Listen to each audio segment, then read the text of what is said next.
Alrighty. What you're seeing here looks surprisingly like my van's engine with the cover off. Now if I can find where I put my blasted magnifying glass, here we go. Oh, things are falling down. That's it there.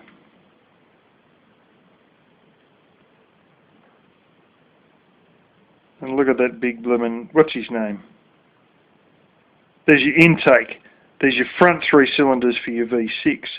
Looks to me a little bit like those spark plug systems that have got like a coil built on top of them. And there's your little heat guard for your exhaust on the front side there. Don't know if this is gonna... But yeah, that's it there anyway. Now you reckon that looks like a Delta V6 engine, okay?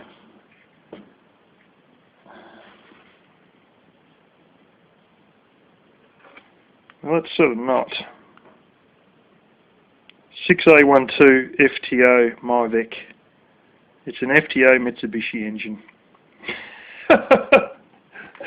Now I heard that these were a Mitsubishi design made under license by Hyundai. They're not actually made by Mitsubishi. The Hyundai engines are made by Hyundai, but to save a lot of bullshit and a lot of engineering, you know, that's what they do. In fact, it's very common amongst Kia to do that, and Hyundai now owns Kia. And you've got a Mitsubishi engine in the 2005 Kia Sedona, or as we call it, the Kia Carnival or Grand Carnival.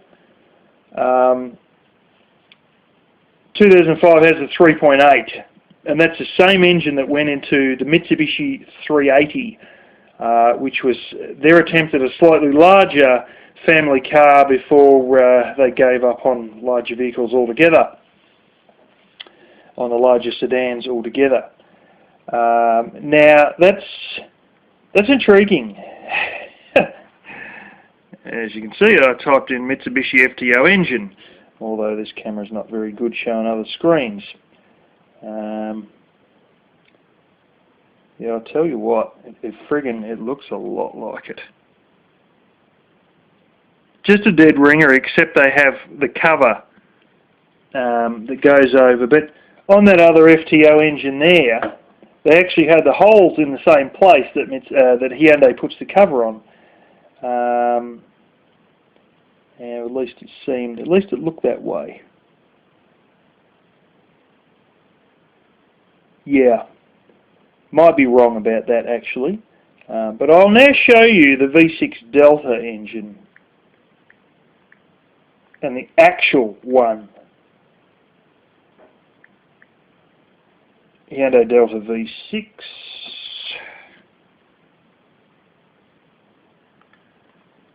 And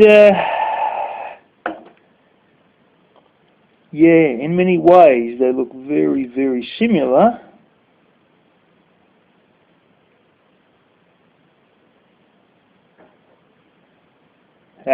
Here we go.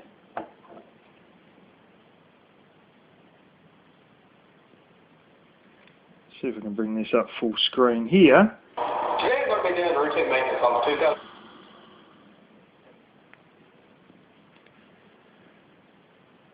Bingo. Now, while it looks like the Mitsubishi one has direct coil packs above it, this is just your normal plugs. And there's your inlet manifold. You just don't have Mitsubishi indented in the top part. And once you take the cover off, this is exactly what it looks like, really speaking, with the, what's his name? I noticed the Mitsubishi one, they had the air cleaner cover was a sideways version, like the two sides come together like that, whereas your Hyundai one, it's like not a left to right joint, it's a top to bottom joint. But it looks like much the same. What's his name? Air cleaner as well. There's your oil cap down the bottom.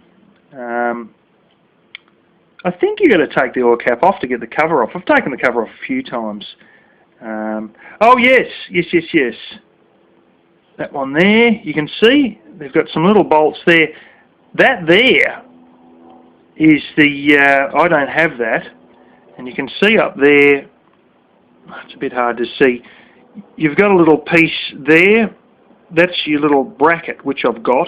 But I've only got the top cable, because you've got this other cable that comes in from here, and then mounts onto that bracket, and then the two join above your inlet manifold, and you can see where my finger is right there. That's actually like a bracket with a little threaded piece on that holds it, and then the cable actually comes out, and right where my finger is now, that's where your manual throttle body is, where your big butterfly valve is for your intake.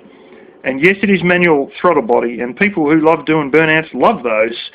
And, oh well, you know, this is an engine shared with the Tiburon, Tiburon,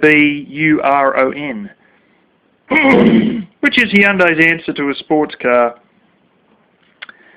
But yeah, the basic castings and all that, I can see why people think it's a Mitsubishi engine.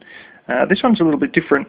This is probably a Santa Fe. Most Santa Fe's have these in, and it's hard to see because of the brightness, but long and short of it is that right there is a radiator cap, and you don't get that because of the angle of the bonnet of the Trajet. The radiator is below the flaming engine because it's got that damn steep bonnet on it. And, well, things like that cause airlocks inside the blasted engine cooling system, like your cooling cores that go through your engine block and your head and all that.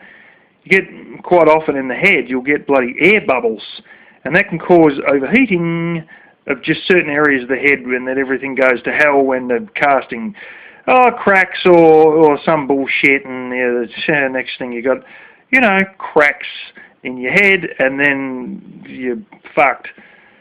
It's actually engine rebuild time at that point. So to get away from that, with a Trajet, they have a completely sealed radiator, and you have your reservoir up to the left side, which is a lot like many of the Ford, not a US Ford, but Australian Ford engines that have a reservoir that's a really, really thick plastic reservoir with the radiator cap on the reservoir.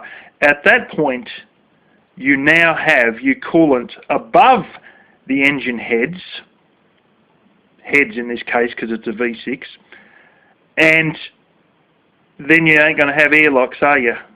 Just so long as you keep your reservoir topped up. And mine was real good because, like all these Hyundais, they've got shit plastics and they're cracked in the bottom, and the lame bastards decided to use a bit of blue glue used for PVC plumbing and slapped it on the bottom. And of course, what happened? Yeah, a bit of steam pressure or a bit of heat or whatever, just off she come. I don't think it was necessarily heat, but it definitely would have been steam pressure building up inside, just spat it off, and that's why it kept always being so low in coolant, because it would just leak out overnight until I went and replaced the reservoir, at which point I noticed that the radiator was about to go up shit creek as well by corrosion on the side, and then I had the radiator replaced.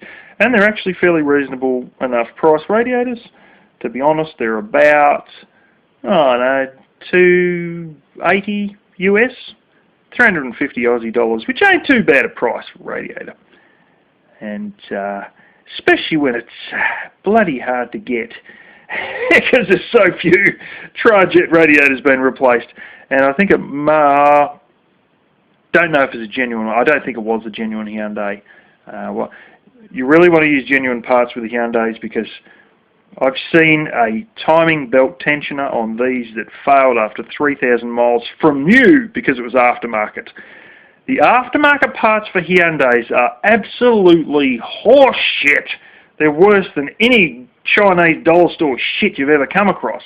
They're horrendous. And so you want to always use genuine Hyundai parts, because it's not just some, nasty heap of shit that's very out of whack and made in someone's garage, probably quite literally. They're actually decent when they're built by Hyundai, versus, well, as decent as Hyundais are going to be, versus the aftermarket stuff, which is literally most likely back garage manufactured shit made in someone's personal garage, and yeah, with all the quality that you're going to expect with Asians trying to make a quick buck. Anyway, that's that there, and I can show you that. Ew. Don't think it's in the aha! We have a winner. My vehicle is a 2002 Hyundai Santa Fe. Yeah, same engine and same year that my vehicle is. Yeah. Anyway, it's so funny. Compilation videos of my V6 Delta exhaust sounds. And you've got all these young guys with the same bloody engine and a so-called sports car revving up what's basically my minivan engine. And it sounds so ridiculous. It literally sounds like them revving up my minivan with the back muffler cut off. Oh, God. Some young guys are so enthused to have a sports car that they can afford that they don't realise that they're actually getting all enthused about a bloody minivan engine. Okay, admittedly, it probably is literally a copy of a Mitsubishi FTO MINIVAN, which is a highly coveted machine, but it's still my minivan engine too.